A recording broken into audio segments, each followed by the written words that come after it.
مستقبل کا علم تو اللہ ہی کو ہے۔ ہم عاجز بندے اللہ تعالیٰ سے خیر مانگ سکتے ہیں اور خیر کی دعا کر سکتے ہیں۔ میں اپنی رائے دے سکتا ہوں۔ میرے نزدیک یہود اور مسلمان دونوں پر اللہ کے عذاب کا تازیانہ برس رہا ہے۔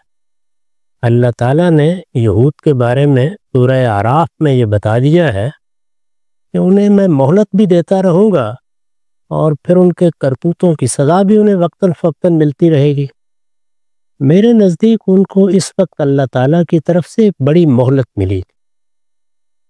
یہ اندازہ نہیں کر سکتے آپ کہ اس سے پہلے وہ دنیا میں کس طریقے سے بکھیر دیے گئے تھے، ان کا کوئی وطن باقی نہیں رہا تھا۔ پھر ان کو مختلف مقامات پر کس طرح مختلف قوموں نے تعذیب کا نشانہ بنائے رکھا۔ اللہ نے بڑا کرم ان پر فرمایا، اور وہی جو وہ مہلت دیتا ہے، اس مہلت کے تحت انہیں یہ موقع ملا کہ وہ اپنے پرانے وطن میں لائے گئے، بالکل اسی طرح جیسے اس سے پہلے ان کی تاریخ میں ایک بار ہو چکا ہے۔ جب انہیں نبوکدنضر نے وہاں سے نکالا تھا تو پھر سائرس نے دوبارہ انہیں آباد کیا تھا۔ ایسے ہی برطانیہ عظمیٰ نے ان کو دوبارہ آباد کیا، ایک جگہ ان کے لیے مقرر کی گئی اور عالمی سطح پر اس کو ان کا ملک قرار دے دیا گیا۔ میرے نزدیک جو کچھ ان کے ساتھ ہوتا رہا ہے، اس میں یہ اللہ تعالیٰ کا بہت بڑا کرم تھا۔ اللہ تعالیٰ نے ان پر ایک عنایت فرمائی اور مہلت دی۔ مہلت اللہ تعالیٰ کی طرف سے کیوں ملتی ہے؟ وہ یہ دیکھنا چاہتا ہے کہ اب انسان کی حیثیت سے، فرد کی حیثیت سے اور قوم کی حیثیت سے کیا رویہ اختیار کرتی ہے، بجائے اس کے کہ وہ اللہ کا شکر ادا کرتے اور اپنے اس خطے کی حفاظت تک محدود رہتے۔ انہوں نے آگے بڑھنے کا فیصلہ کیا۔ یہ صحیح ہے کہ ان کو جارحیت کا سامنا بھی کرنا پڑا، لیکن اپنی طرف سے نہ ظلم توڑنے میں کوئی کمی کی، نہ دوسروں کے ساتھ بے انصافی کرنے میں کوئی کمی کی۔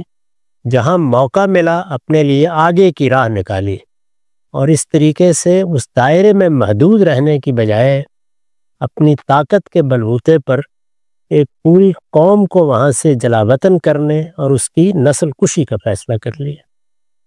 اب ظاہر ہے کہ اس کے نتیجے میں پھر اللہ تعالیٰ کی مہلت بھی ختم ہوگی اور سزا کے لیے بھی مواقع پیدا ہوں گے۔ یہی معاملہ ہم مسلمانوں کے ساتھ ہوا، یعنی اللہ تعالیٰ نے ہمارے کرتوتوں کی پاداش میں ہمیں بھی سزا دی تھی۔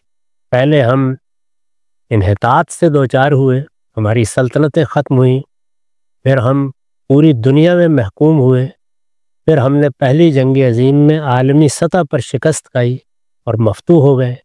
لیکن اللہ تعالیٰ کا کرم ہوا کہ بجائے اس کے کہ براہ راست محکومی میں پڑ جاتے اور صدیوں تک اسی طرح رہتے، خاص عنایت سے ایسے مواقع پیدا کر دیے کہ مفتوح ہونے کے باوجود ہمیں 57 ملکوں میں اپنی حکومتیں قائم کرنے کا موقع مل گیا۔ لیکن ہم نے اس پر اکتفا نہیں کی، چھوٹے چھوٹے 2 علاقوں کو اپنے لیے مسئلہ بنا لیا، اور اتنا بڑا مسئلہ بنایا کہ اس کے لیے اپنا سب کچھ دینے کے لیے تیار ہو گئے، چنانچہ پھر دونوں جانب مار پڑی ہے۔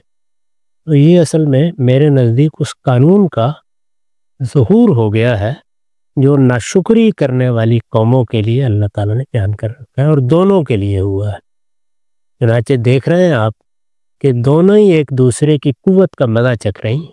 وہ جو قرآن نے کہا ہے نا کہ ہم کبھی کبھی اس طرح بھی عذاب دیتے ہیں، تم میں سے ایک کو دوسرے کی قوت کا مزہ چکھاتے ہیں، تو یہی ہو رہا ہے۔